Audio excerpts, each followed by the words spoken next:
Good morning, Raiders. Happy Friday. We hope you had a Raider-tastic week. All of our anchors are mysteriously disappearing. All of our anchors are mysteriously disappearing. All of our anchors are mysteriously disappearing. All of our anchors are mysteriously disappearing. All of our anchors are mysteriously disappearing. All of our anchors are mysteriously disappearing. When did we record another rap? Am I in this one? Good morning, Raiders. They I hope replaced that me? you've had a lovely week They don't and need me happy Friday. anymore. They replaced me.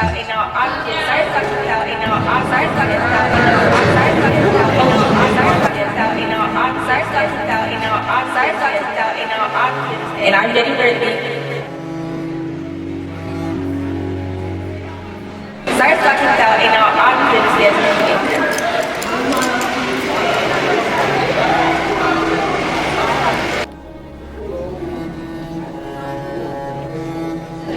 They don't need me anymore. Sorry, talking about, you know, I'm getting thirsty. They don't need me anymore. They won't need her anymore either.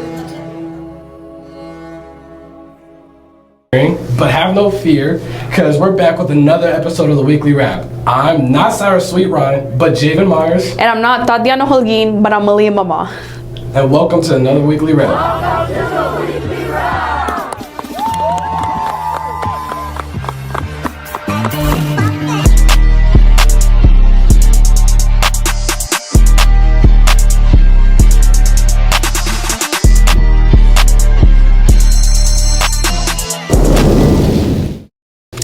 A North Carolina woman whose marriage ended after her husband had an affair with a TikTok star was awarded $1.75 million in a civil lawsuit after a jury found Brené Kennard to have been in a violation of North Carolina laws.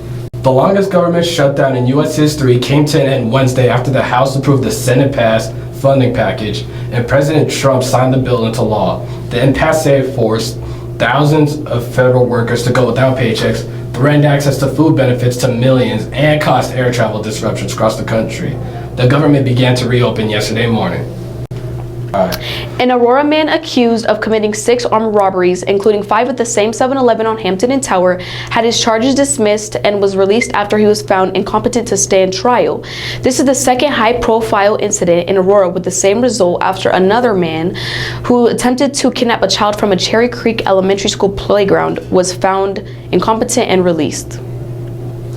In Raider sports news, the Rangeview football team will join a new league next year that includes Denver East, South, Westminster, Prairie View, Brighton, Mullen, and Frutia Monument. This league will only be for football. During the government shutdown, SNAP lost its funding, meaning low-income families no longer are able to afford meals. But Rangeview has responded in a meaningful way.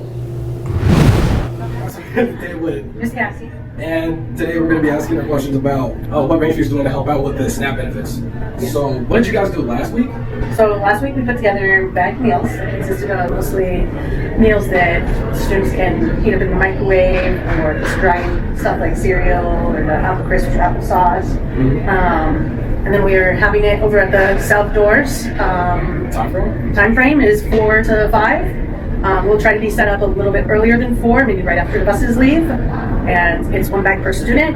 You guys can take a handful if you want to take some for another friend who might be in need. That's fine too. All right. Thank you for your time. Yes. So I'm here with, Grace Matchme. and you help out with food services, right? Yes, I do. So remember last week when y'all were handing out the meals for the you want to give some background on that? Or like time frame, where to look for, reasons why, et cetera, et cetera? So the kitchen is handing out free meals because SNAP benefits have been defunded by the government shutdown. And that's, I can tell just from our first meeting, which was on Friday from 4 to 5, that many families are in need and many families need to be fed that aren't being fed. So I'm just glad that I was able to be part of my community and help reach out. All right, thank you for your time. All right, so as we all know, SNAP has lost its funding due to the government shutdown. So now low-income families can't afford meals anymore. But Rangeview has decided to remedy that situation. I'm Javen Myers. Thank you.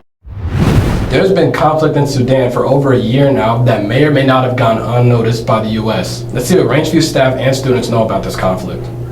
I'm Raven. And I'm Wiley. And today we're going to be asking people about what they know about the conflict going on in Sudan. I'm here with Wangel. Mr. Whitmer. What do you currently know about the conflict in Sudan? I don't really know much, but all I know is that there's been a lot of bloodshed.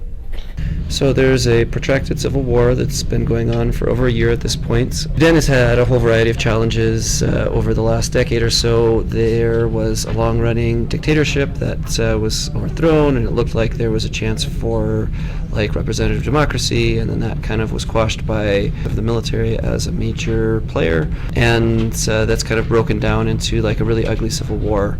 And so the capital city of Khartoum has been essentially destroyed in the fighting, and it's become a proxy war that's involving lots of surrounding countries. Do you think it's necessary that people learn more about it? Yeah, I feel like, using myself as an example, people know almost nothing about it from even just the news.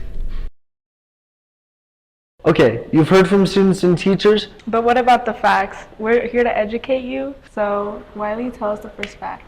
As of now, almost 9 million people have been internally displaced and 3.5 million have fled outside of the country.